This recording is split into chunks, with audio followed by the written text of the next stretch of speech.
Il te couvrira de ses ailes et tu sauveras refuge sous son plumage. Il parle des papillons.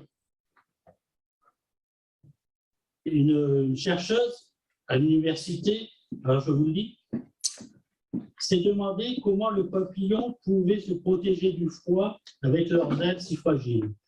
Ces observations au microscope électronique ont montré que ces ailes sont couvertes d'écailles dont la taille et la forme varient en fonction de la température de la zone où vit le papillon.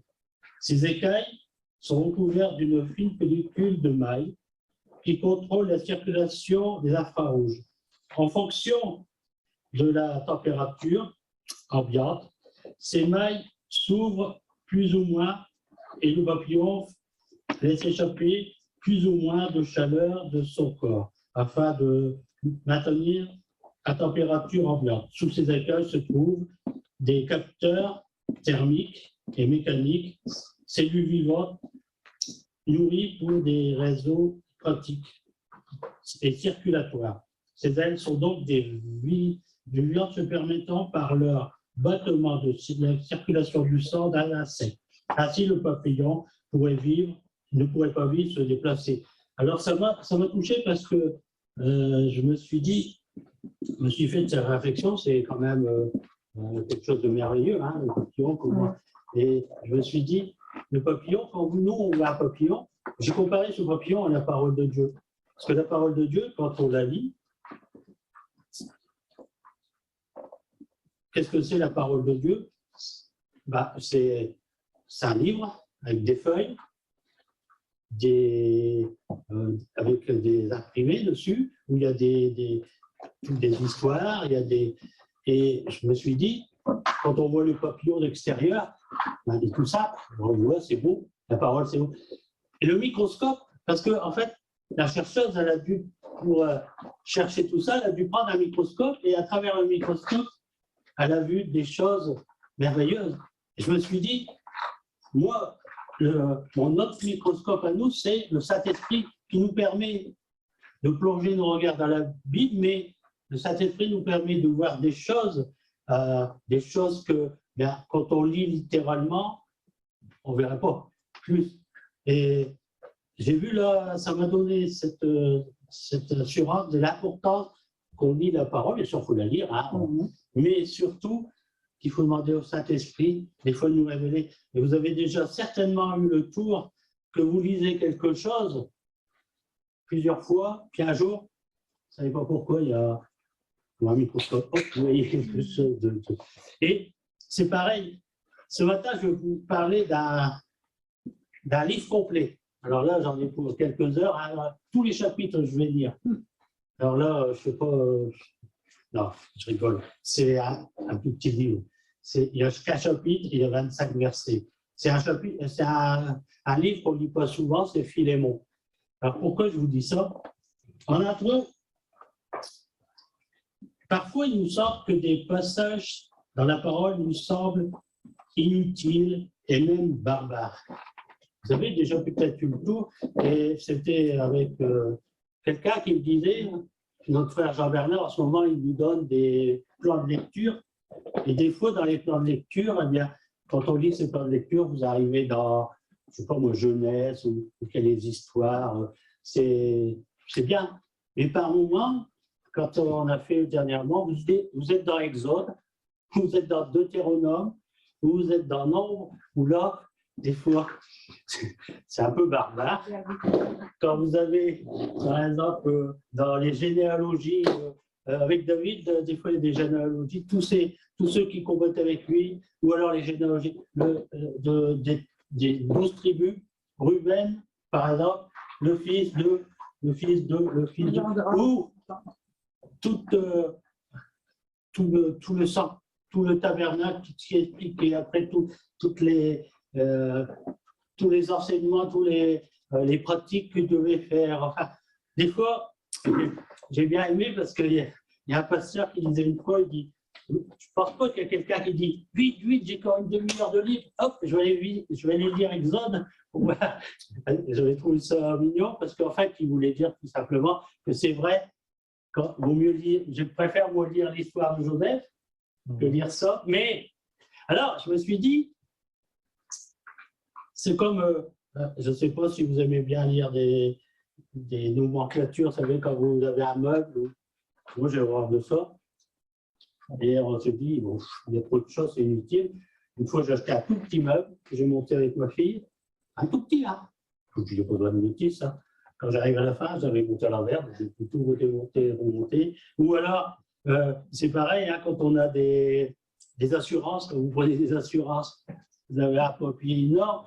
Moi, j'ai horreur de lire, puis c'est petit, puis on ne lit pas tout, puis des fois, ben, on va vers l'assurance. Voilà, j'ai eu ça comme des. Oui, mais marqué dans une petite clause que. Enfin, voilà. Non, alors, je me suis dit, si Dieu a permis qu'il y a tout cela dans la Bible, il n'a pas fait une erreur. Et quand je vous parlais, par exemple, du tabernacle, évidemment, quand vous lisez les mesures, tout ce qu'il faut, mais en fait, on l'a étudié, il y a un moment, on avait fait une grosse étude avec papier de Vigne, il avait même fait et on avait vu tout a une importance. Et ici, c'est pareil, je ne sais même pas si les écoles bibliques, ils en parlent beaucoup, Philémon, par exemple, l'épître de Paul à Philémon, vous l'avez déjà certainement lu, mais je me suis dit, quand je le disais, je me suis dit, il n'y a pas d'enseignement vraiment doctrinal, il n'y a pas vraiment d'enseignement important, un peu comme dans les Galates, dans les 1 Corinthiens. Pourquoi? Parce que vous connaissez certainement cette histoire, c'est l'histoire de Philémon. C'était, ça doit être quelqu'un de riche parce qu'il avait un esclave et il s'appelait Onésime. D'ailleurs, Philémon, ça veut dire qui embrasse. Et Onésime a dû faire quelque chose, on voit un peu dans la lettre, il a dû faire quelque chose d'assez grave parce qu'il s'est sauvé. Et il a rencontré, comme on comprend, il a rencontré Paul et il est devenu chrétien. Et Paul, simplement, envoie une lettre pour dire à Philémon qu'il le renvoie et qu'il le reçoit. Alors, je vais dire, moi j'aurais été à côté de Dieu à ce moment-là quand il a inspiré la Bible, j'aurais dit, bon, tu peux mettre ça dans les écrits apocryphes, hein, parce que bon, il n'y a pas grand-chose qui va nous enseigner, simplement c'est une histoire, comme ça pourrait nous arriver. Mais j'ai lu un commentaire,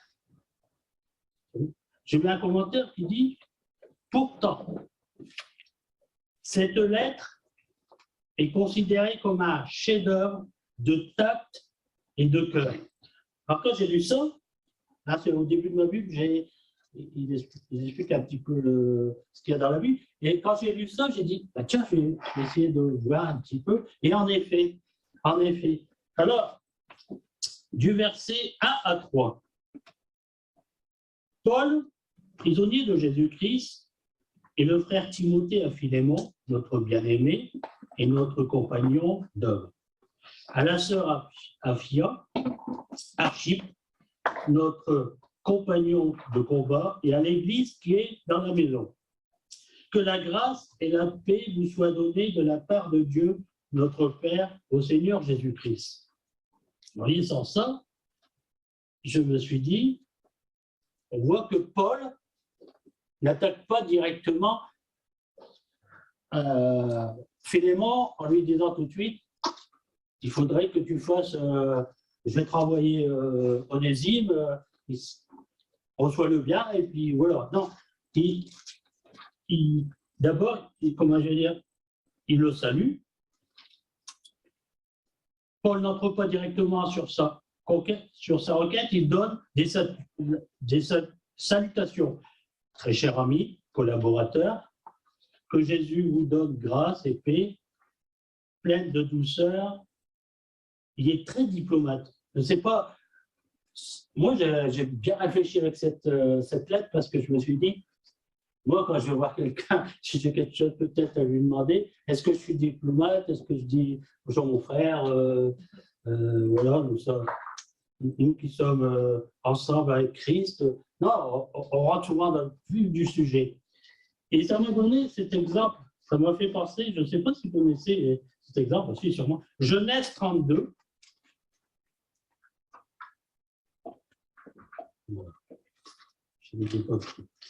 Genèse 32, quand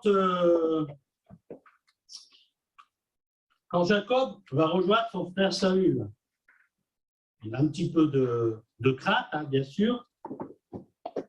Et au verset 14 à 22, on voit qu'il dit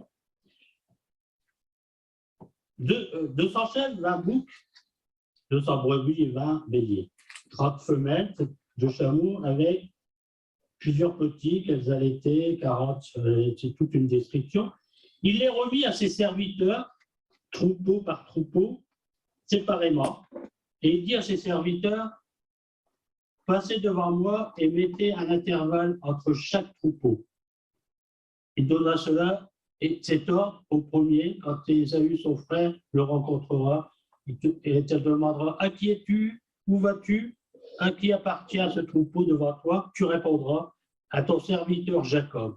C'est un présent envoyé à mon seigneur Ésaü, et voici, il vient lui-même derrière nous.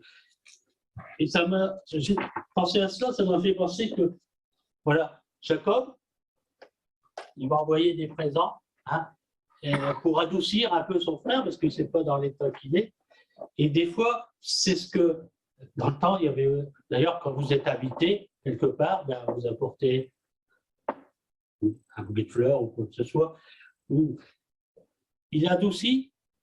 Pourquoi? Parce que il ne rentre pas dans le sujet directement, et c'est un tact, c'est avec amour qu'il fait. Et ça m'a touché parce que je me suis dit, parfois, je parle beaucoup pour moi là-dedans, parce que parfois on est brut, hein. Des fois et on va le voir que c'est vraiment avec tact et amour que le Seigneur nous demande d'être envers nos frères et nos sœurs. Ensuite, du verset 4 à 7, nous dit, je rends continuellement grâce à mon Dieu, faisant mention de toi dans mes prières, parce que je suis informé de la foi que tu as au Seigneur Jésus et de ta charité pour tous les saints. Je lui demande que ta participation à la foi soit efficace pour la cause de Christ, en faisant reconnaître en nous toute espèce de bien. J'ai en effet éprouvé beaucoup de joie et de réconfort au sujet de la charité, car par la foi, frère, le cœur des saints a été tranquillisé. Deuxièmement, Paul complimente Onésime. Alors, vous pourrez dire un petit peu faillot, hein, frotte la manche pour ce qu'il va lui demander, mais c'est ça que des fois on pense, parce que quand on va voir quelqu'un, qu'on est gentil, tout ça, on peut dire, oh, il frotte la manche pour essayer d'avoir quelque chose. Mais ça, c'était pas du tout dans le style de Paul, car Paul savait reprendre aussi qu'il fallait. Et on a un bel exemple dans Galates, chapitre 11, verset 14. Il dit, voyant alors il parle à Pierre qui, vous savez, il avait mangé avec des non-juifs, et finalement, quand il a vu arriver des apôtres, tout ça, tout de suite il s'est sauvé un petit peu, hein, et puis il a fait comme si qu'il n'était pas avec eux. Alors Paul arrive et dit, voyant qu'il marchait pas droit, selon la vérité, l'évangile dit à ses faces, en présence de tous, si toi qui es juif, tu vis à la manière des païens et non à la manière des juifs, pourquoi forces-tu les païens à judaïser? Alors cet exemple, hein, il y a d'autres exemples aussi où Paul est intervenu. On voit que Paul, il ne faillotait pas. Et des fois, nous c'est pareil, des fois quand il y a des bonnes choses, il faut les dire. Quand il y a des mauvaises choses, on voit que Paul le dit aussi. Vous voyez, dans sa lettre, il va crescendo, tout doucement. Et il dit alors, moi j'ai écrit, il dit ce qui est réel. il dit l'amour de Philémon pour les croyants. Si on a un frère qu'on voit ou une sœur, on voit qu'il y a de l'amour. L'amour, on ne va pas dire le contraire. Sa foi en Christ, n'ayons pas peur de complimenter quand il le faut et de reprendre avec amour et douceur, bien sûr aussi, hein, parce que la parole de Dieu nous dit que toutes nos paroles soient assaisonnées de sel, de douceur. Alors, je ne sais pas si vous y arrivez toujours. Des fois, on n'y arrive pas, mais on voit que Paul, il était juste. Et Dieu nous demande aussi d'être juste, de savoir quand il faut dire les choses et quand bien et quand il faut dire les choses mal. Et c'est ce qu'il fait dans cette lettre, parce que je suis sûr que si Philémon n'avait pas été correct, il lui aurait dit dans cette lettre. Ensuite, il parle aussi de ce qu'ils ont en commun. Parfois, lors des difficultés avec autrui, il suffit de trouver ce qui nous rapproche. Des fois, je pensais aller, par exemple, quand on parle à des gens, d'évangélistes, des fois ça arrive que j'aime bien le vélo, par exemple. Alors, ça peut arriver que je rencontre quelqu'un qui aime bien le vélo, on peut parler du vélo. Dans l'évangélisation, ça n'a rien à faire. Puis au contraire, ça va nous mettre quelque chose en commun. Ça peut être pour le travail, ça peut être pour beaucoup de choses différentes. Et là il insiste sur ce qu'ils ont en commun, ce qui les rapproche. Vous voyez, il a tout doucement, il fait. J'ai vraiment aimé cette lettre. C'est vrai qu'on pourrait croire que c'est tout simplement moi je vais dire, une lettre toute simple, hein, d'une chose qui s'est passée. Alors, il faut que je retourne au Philémon.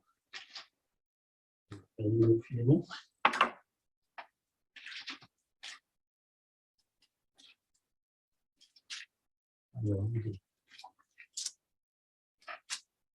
ça va être plus trop dévot. C'était trop loin. 02.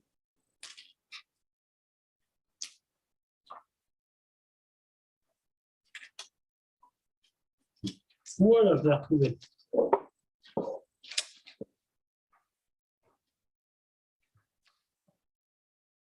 Versets 8 à 10. C'est pourquoi, bien que j'ai en Christ toute liberté de te prescrire ce qui est convenable, c'est de préférence au nom de la charité que je t'adresse une prière. Et tant que je suis Paul, vieillard, et de plus maintenant prisonnier de Jésus-Christ, je te prie pour mon enfant que j'engendre étant dans les chaînes Onésime. Pour Paul, ici, il ne profite pas de son autorité. Il aurait pu dire, j'ai une autre version qui dit, j'aurais pu ordonner à Onésime, je pouvais t'ordonner de répondre, de reprendre Onésime, mais il y va crescendo. Paul l'ordonnait quand la situation le demandait, il était aussi intransigeant. On voit des fois dans ses lettres où il dit, là, j'ordonne, là, il était intransigeant. Quand c'était quelque chose, des fois, c'est pas évident. Hein, des fois, je ne voudrais pas toujours être à la place de mon frère Jean-Bernard, pasteur, parce que des fois, c'est pas toujours évident. Des fois, il faut savoir dire des choses, et des fois, il faut. Lui, juger Paul, on voit dans cette lettre, et c'est ce que je trouve de remarquable en Paul, c'est qu'il faisait la différence quand il fallait ordonner ou quand il fallait demander par amour. Et lui, il va dire,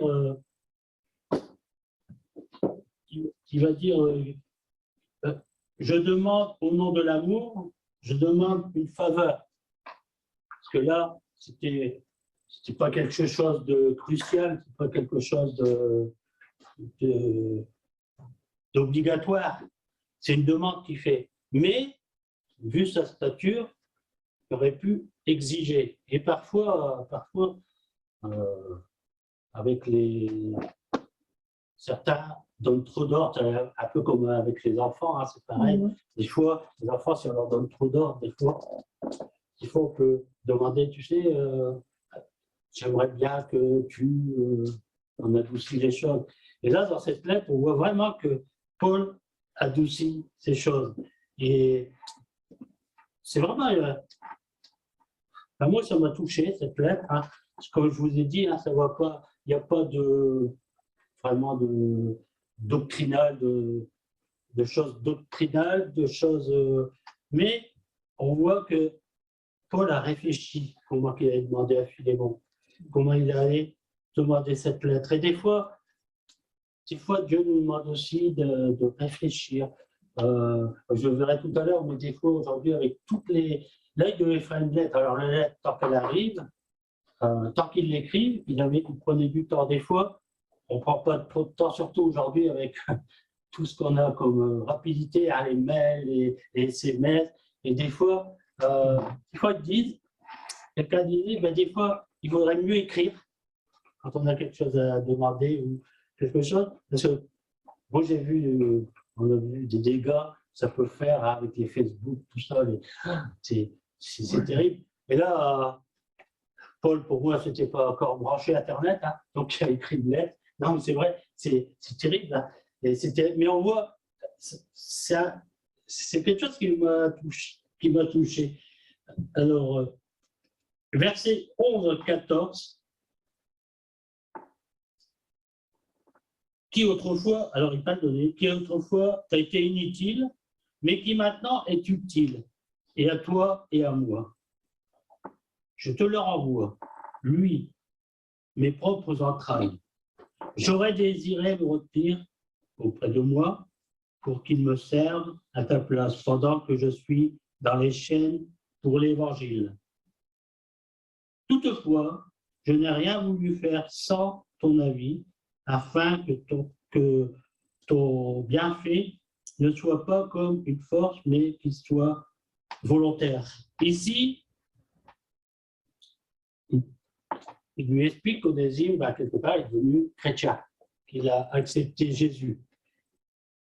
Et qu'aujourd'hui, il était peut-être utile, et qu'aujourd'hui, il lui est utile. Et qu'il est devenu, quelque part, le serviteur de Paul, qui était dans les chaînes. Paul aurait pu le garder. D'abord, il aurait pu ne rien dire à Philémon, le garder, ça restait comme ça. Mais Paul était honnête, ça se voit son honnêteté. Il aurait pu vouloir le garder. D'ailleurs, s'il le gardait, il aurait dit à Philémon, je le garde. Philémon, je pense qu'il n'aurait pas dit non, parce que, comme il disait, il était parti de chez Philémon, et pour moi, il avait dû faire des bêtises. Mais Paul dit, je ne peux pas le faire sans ton accord. On voit son honnêteté, on voit qu'il était honnête, Paul. Et il dit, je ne profite pas de cette situation, mais il était très respectueux. Pourtant, on voit des fois, hein, vous l'avez dit tout à l'heure, des fois, on voit Paul, il avait des moments où il était dur. Hein. Il y a l'histoire de ceux qui avaient fait de grands péchés, puis qui disent, je les ai voués à Satan pour te sauver. C'est quand même, il a dû prendre des fois des décisions très, très dures.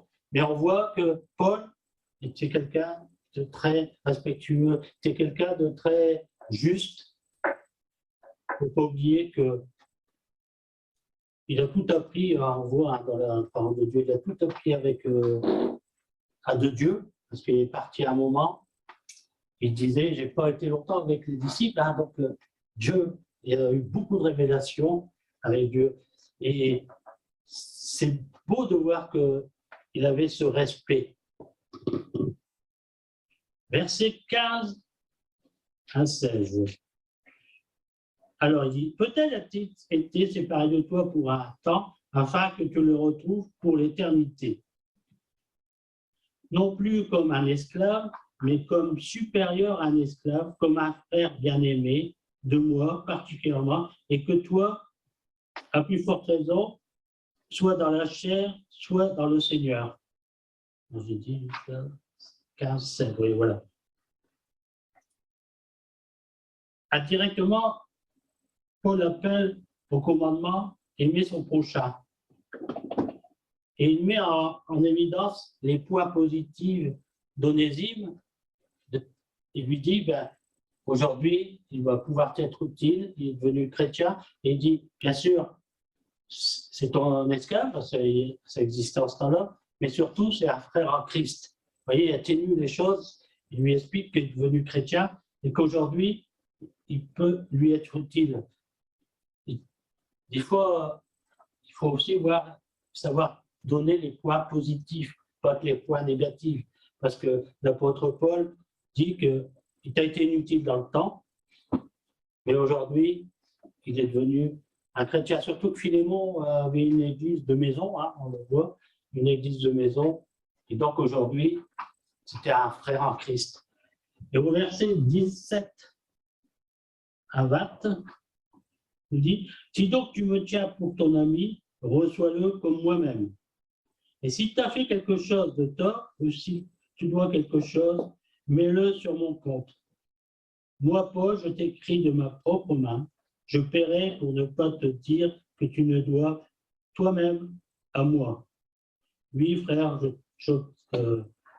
j'obtienne de toi cet avantage dans le Seigneur, tranquille, dise mon cœur en Christ. Là, Paul lui dit, ben, alors je suppose peut-être qu'il avait volé, et comme Onésime c'était un esclave, il a volé, il a certainement dépensé, je pense qu'il ne pouvait plus rembourser, et Paul dit, je vais payer pour lui. Là, ça m'a fait tilt parce que Paul montre à Onésime, à Philémon plutôt, il lui dit, ben, je vais payer à sa place. Souviens-toi, Christ a payé à notre place. Il paye à la place. Et des fois ça me fait penser à cette parabole où il y a quelqu'un qui devait des sous au roi, petite somme, le roi lui laisse, et cet homme sort, devait une grosse somme plutôt au roi, tellement une grosse somme qu'il ne pouvait pas payer, le roi lui fait grâce, ça nous montre Dieu nous fait grâce de cette dette qu'on ne peut pas rembourser. Alors, certainement qu'Onésime ne pouvait pas rembourser ce qu'il avait, je suppose, volé à Philémon. Et lui sort, et il y a quelqu'un qui lui doit une toute petite somme. Il lui dit rembourse-moi. Il dit je ne peux pas pour l'instant. Il le fait mettre en prison. Et on sait la suite. Hein, le roi dit eh bien, allez, c'est lui qui va aller en prison. Et là, Paul lui dit pardonne à Onésime, moi je vais payer à sa place si tu as fait du tort. Et même moi j'ai une version qui dit n'oublie pas que moi je t'ai aussi quelque part tu me dois la vie. Alors je pense que quand Paul dit ça, c'est parce que Paul a dû parler à Philémon de Dieu, Philémon s'est donné à Christ.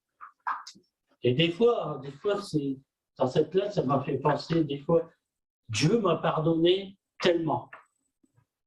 Et des fois, on peut avoir du mal à pardonner une petite chose à notre frère, à notre sœur, même des non-chrétiens. On n'arrive pas à pardonner des fois, comme cet homme qui voulait être remboursé absolument. Et là, Paul montre à Philémon que Onésime, il est revenu, il a été sauvé par grâce, comme lui, Philémon, hein, puisqu'il y avait l'église de maison. Et je trouve que c'est oui, la subtilité dans la lettre qu'il donne.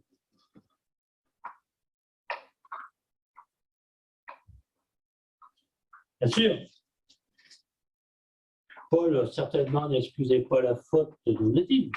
Il lui fait une faute. Ça ne veut pas dire qu'on excuse des fois les fautes dans le sens où s'il y a une faute, il y a une faute. Mais Paul montre, c'est important. C'est important de pardonner, d'effacer ce qui s'est passé. Vous avez sûrement eu des blessures, vous avez sûrement eu du mal. Ça arrive tout partout. Mais quand on pardonne, c'est bien. Là, Philémon, c'est ce qu'il demande. Le verset 21, c'est en comptant sur ton obéissance que je t'écris, sachant que tu feras de même au-delà de ce que je dis. Donc, Philémon lui dit, mais finalement, moi, je te fais confiance. Je sais que tu vas agir dans le bon sens. Et des fois, ça fait du bien quand vous dites à quelqu'un qui, je lui dire, je te fais confiance. À un enfant, des fois, quand vous lui dites, je te fais confiance pour ce que je te demandais. Tu vas le faire, je te fais confiance. Et des fois, ça rebooste un petit peu, hein. Ça rebooste de savoir que quelqu'un a confiance en nous.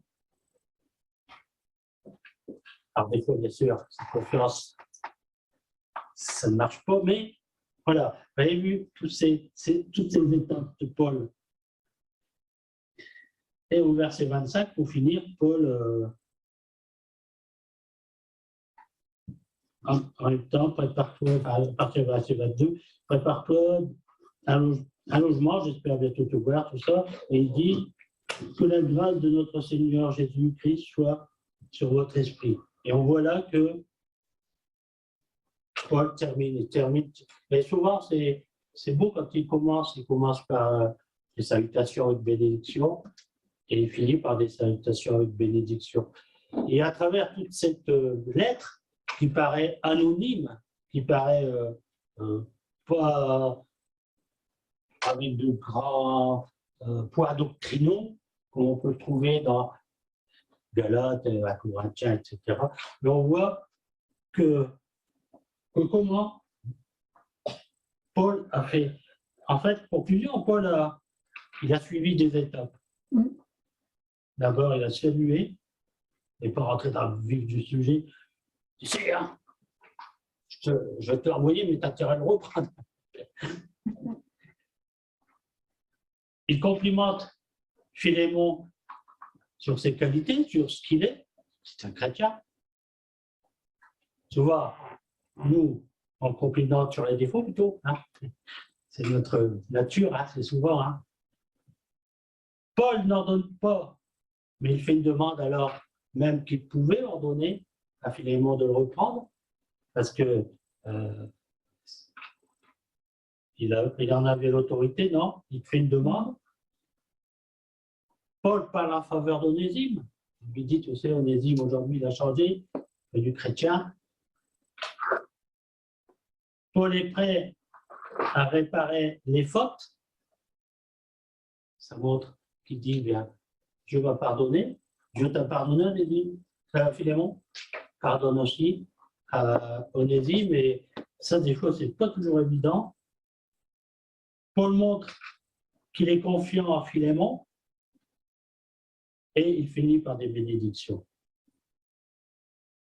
Ah, vous voyez, toute cette. C'est vrai, aujourd'hui, je ne vous apporte pas quelque chose de doctrinal, de quelque chose de.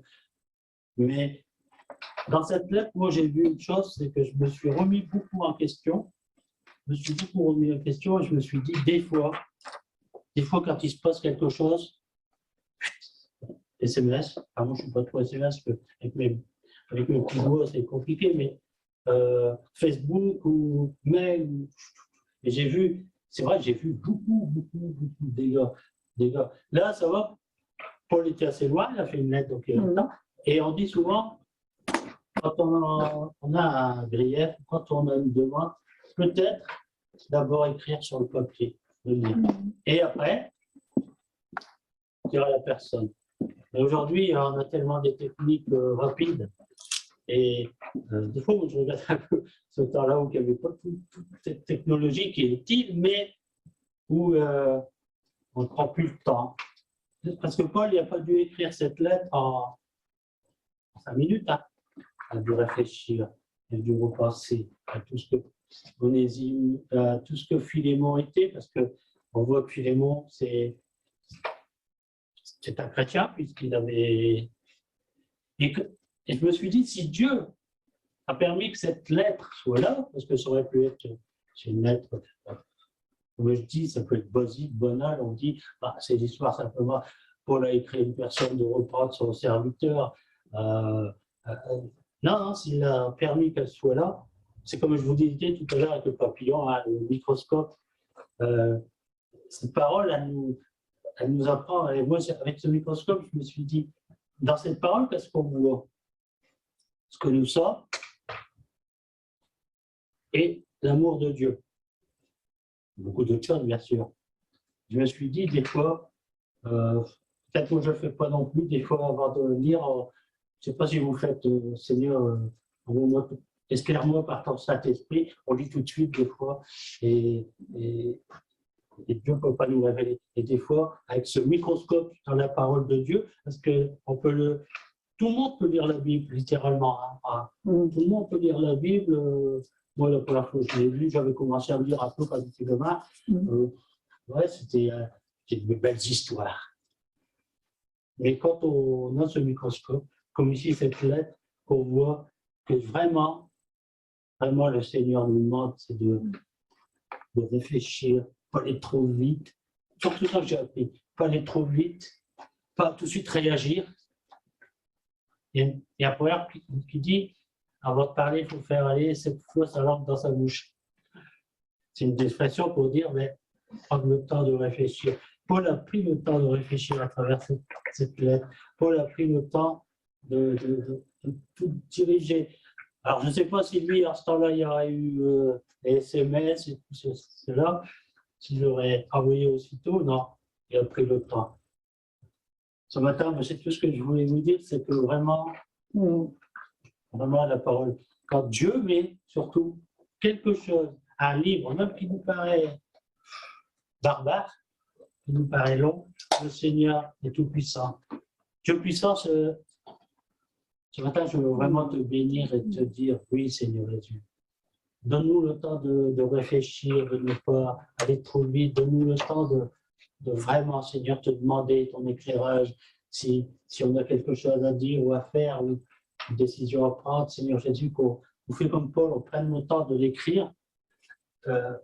Peut-être pas pour l'envoyer, bien sûr, mais pour réfléchir à de nous poser, Seigneur Jésus, comme tu t'es posé pour demander pour que Paul demande à Philémon, qu'il s'est reposé pour qu'il demande à Philémon de reprendre Onésime, Seigneur.